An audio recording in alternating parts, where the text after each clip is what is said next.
ನನಗಂತೂ ಹಬ್ಬಗಳು ಬಂದ್ರೆ ತುಂಬಾನೇ ಖುಷಿ ಆಗುತ್ತೆ. ಯಾಕಂದ್ರೆ ಎಲ್ಲಾ ಹಬ್ಬನೂ ನಾನು ಸೆಲೆಬ್ರೇಟ್ ಮಾಡ್ತೀನಿ. ಹಬ್ಬ ಅಂದ್ಮೇಲೆ ಹಬ್ಬದೂಟ ಇರ್ಲೇಬೇಕಲ್ಲ. ಬಾಳೆ ಎಲೆ ಹಾಕಿದ್ರೆ ಅದ್ರ ತುಂಬಾ ಐಟಮ್ಸ್ ಕಾಣ್ಬೇಕು, ಅವಾಗ ಒಂಥರ ಸಂತೋಷ ಆಗುತ್ತೆ ನನಗೆ. ಎಷ್ಟೊಂದ್ ಜನ ನನ್ನ ಫ್ರೆಂಡ್ಸು ಫ್ಯಾಮಿಲಿ ಅವರೆಲ್ಲ ಕೇಳ್ತಾ ಇರ್ತಾರೆ, ಒಬ್ಳೆ ಹೆಂಗ್ ಇಷ್ಟೊಂದೆಲ್ಲ ಅಡಿಗೆ ಮಾಡ್ತೀಯ ಅಂತ ಹೇಳ್ಬಿಟ್ಟು. ನಾನು ಹಬ್ಬದ ಊಟ ಮಾಡೋದು ಅಷ್ಟೇ ಅಲ್ಲ, 2 ದಿನ ಮುಂಚೆ ಕಜ್ಜಾಯ, ಕಜ್ಜಿಕಾಯಿ, ಚಕ್ಲಿ ಈ ತರ ತಿಂಡಿಗಳು ಕೂಡ ಮಾಡ್ತೀನಿ. ಅಂಡ್ ನನ್ನ ಹಸ್ಬೆಂಡ್ ಕೂಡ ಸ್ವಲ್ಪ ಹೆಲ್ಪ್ ಮಾಡ್ತಾರೆ, ಅದು ಇದು ಕಟ್ ಮಾಡ್ಕೊಡೋದು ಎಲ್ಲ ರೆಡಿ ಮಾಡ್ಕೊಡ್ತಾರೆ. ಹಂಗಾಗಿ ನಂಗೆ ಅಷ್ಟು ಕಷ್ಟ ಅಂತ ಅನ್ಸಲ್ಲ. ನಾವ್ ಇವಾಗ ಕಷ್ಟ ಆಗುತ್ತೆ, ಹಬ್ಬ ಮಾಡಕ್ಕಾಗಲ್ಲ, ಇಲ್ಲ ಹಬ್ಬದ ಊಟ ಮಾಡಕ್ಕಾಗಲ್ಲ ಅಂತ ಅನ್ಕೊಂಡ್ರೆ ಡೆಫಿನೆಟ್ಲಿ ಫ್ಯೂಚರ್ ಅಲ್ಲಿ ನಮ್ಮ ಮಕ್ಳು ಇದನ್ನೆಲ್ಲ ಮಿಸ್ ಮಾಡ್ಕೊಂತಾರೆ. ಅಂಡ್ ನಮ್ ಕಲ್ಚರ್ ಕೂಡ ಅವ್ರಿಗೆ ಗೊತ್ತಾಗಲ್ಲ. ಹಬ್ಬ ಮಾಡ್ಬೇಕು, ಈ ತರ ಹಬ್ಬದ ಊಟ ಮಾಡ್ಬೇಕು ಅದೆಲ್ಲ ಏನು ಇರಲ್ಲ. ನಾರ್ಮಲಿ ಈಚೆ ಹೋಗಿ ಪಿಜ್ಜಾ ಬರ್ಗರ್ ತಿನ್ಕೊಂಡ್ ಬಂದ್ಬಿಡ್ತಾರೆ ಅಷ್ಟೇನೆ.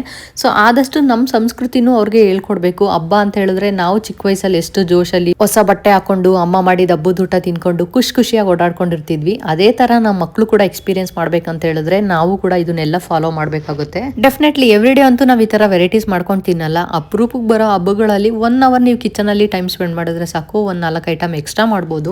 ಮನೆಯವರೆಲ್ಲ ಬಾಳೆ ಎಲೆ ಊಟ ಮಾಡಿ ಖುಷಿ ಪಡ್ತಾರೆ. ಹಾಗೆ ನಮ್ಮ ಮಕ್ಕಳು ಕೂಡ ದೊಡ್ಡವರಾದ್ಮೇಲೆ ನಮ್ಮಮ್ಮ ಈ ತರ ಎಲ್ಲ ಮಾಡ್ತಾ ಇದ್ರು ನಾವು ಚೈಲ್ಡ್ಹುಡ್ ಡೇಸ್ ಅಲ್ಲಿ ಅಂತ ನೆನ್ಸ್ಕೊಂಡು ತುಂಬಾನೇ ಖುಷಿ ಪಡ್ತಾರೆ.